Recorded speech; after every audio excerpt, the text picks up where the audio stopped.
Hello, welcome. So in the last video we talked about true positives, false negatives, true negatives and many other introductory stuffs about confusion matrix. So in this video we are going to talk about classification metrics like accuracy, recall, precision, F1 score and everything else you get to see in a classification report. So without any further ado, let's get started.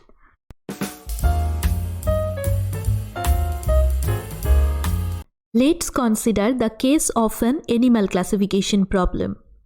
If you remember our previous discussion, you'd know we were trying to predict the animal class based on the feature variables height and weight. As it was a binary classification problem, the target class animal could take any of the two values, a cat or a dog. Now, let's try to prepare a confusion matrix with respect to this classification problem. That should look like this. To know how I made this confusion matrix, please watch my previous video on this topic. Anyways, let's come back to the accuracy part. We are dealing with two classes, cat and dog.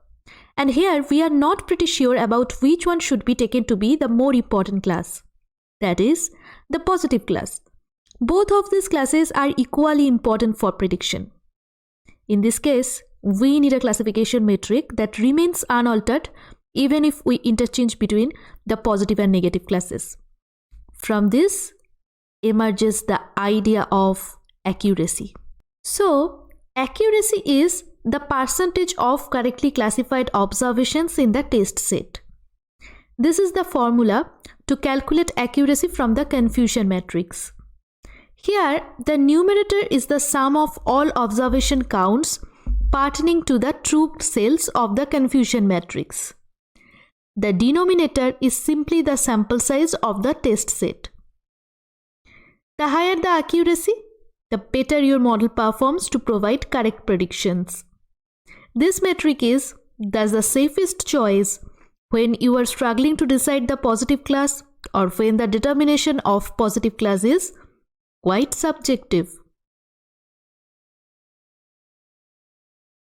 Putting the values of true positives and true negatives in the numerator and the total observation count in the denominator, we can calculate the accuracy from the given confusion matrix. Here, the accuracy of our model is found to be 76.66%.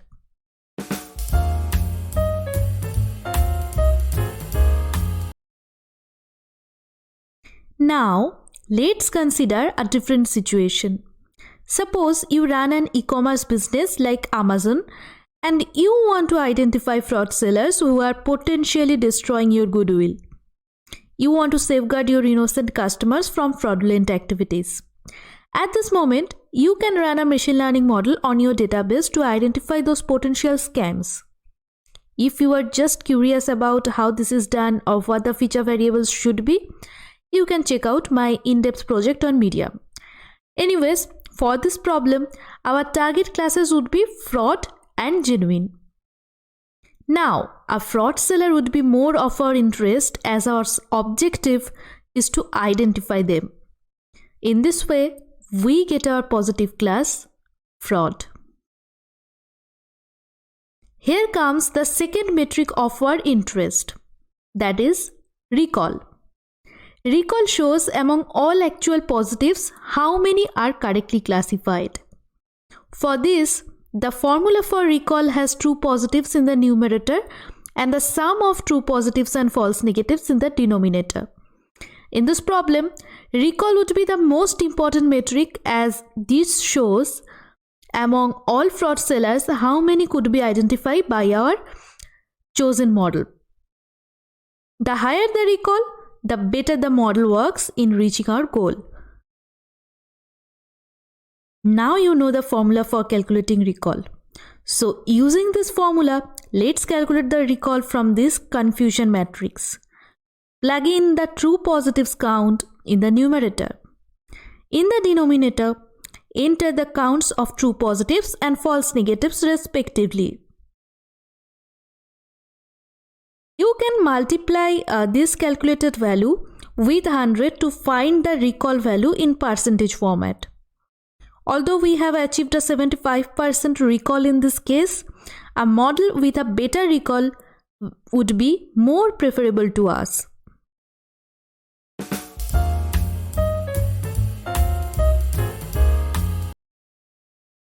Moving on, let's consider the situation of a jury. She needs to determine the verdict of a murder case. Here, two kinds of errors she can commit. Either she can punish an innocent person or she can release a criminal. Both would be injustice, no doubt about that. But the former is generally considered to be more distressing. If we choose the guilty to be the positive class, then classifying a non-guilty person as a guilty should be termed as false positives. If you are struggling to understand why, my previous video on confusion matrix would suffice that. Here comes the formula for precision. So here we are just trying to measure among all predicted positives how many are actually true. In this formula, we have true positives in the numerator and the sum of true positives and false positives in the denominator. So a higher precision would indicate lower count of false positives. For this, in our example, precision becomes the most important metric to evaluate the functioning of a judiciary system. Now, let's calculate the precision of the given confusion matrix. Just plug in the true positives in the numerator, value of the true positives and false positives in the denominator, and you get the value of precision. As simple as that. You can also multiply this value with 100 to represent it in percentage format. In our case, we get a precision of 80%. So at this point, you have understood that optimizing recall means catching as many criminals as possible, whereas optimizing precision means releasing as many innocent suspects as possible. While the former focuses on reducing false negatives, the latter has the goal of reducing false positives. In most of the cases, we would like to get a model that reduces both. But sometimes precision can be high and recall can be very low, or vice versa. In those cases, accuracy can't help as well. The reason is, suppose your judiciary system is so open that it is able to release all innocent suspects, but at the same time, it is not able to catch any convict as well.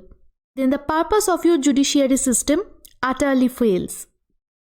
Accuracy may not be able to portray the severity of the situation either, as lower number of false positives would increase accuracy. In this scenario, we use the harmonic mean of precision and recall to evaluate model performance. This is called the F1 score. Notice that if either recall or precision is low, the F1 score becomes low as well. That's the beauty of this metric. It punishes the model for both the unwanted scenarios. Now, you can see why we are not using arithmetic mean in place of harmonic mean. We could use geometric mean, but from the GM-HM inequality, it is evident that harmonic mean can never exceed GM and AM. For this, a decent harmonic mean would mean that the arithmetic mean and geometric mean are well enough, but the opposite may not be true. Here, we get the F1 score as 77.42%. Now, let's discuss about classification report. This is how your classification metrics are given in the programming environment. This is a typical scikit-learn classification report of our animal classification problem. You can see each of the classification metrics have been calculated twice here. The reason is we have two target classes, cat and dog. Scikit-learn cannot determine which one should be the positive class as it does not have domain knowledge. So it calculates the classification matrix taking cat to be the positive class, and the results are printed in the first row of the classification report. Then it repeats the same process taking dog to be the positive class, and the results are printed in the second row of the classification report. Here, as we have selected cat to be our positive class, the first row is of our interest. You can see the last column is named as support. This represents the actual class counts in the test set. Here comes the accuracy part.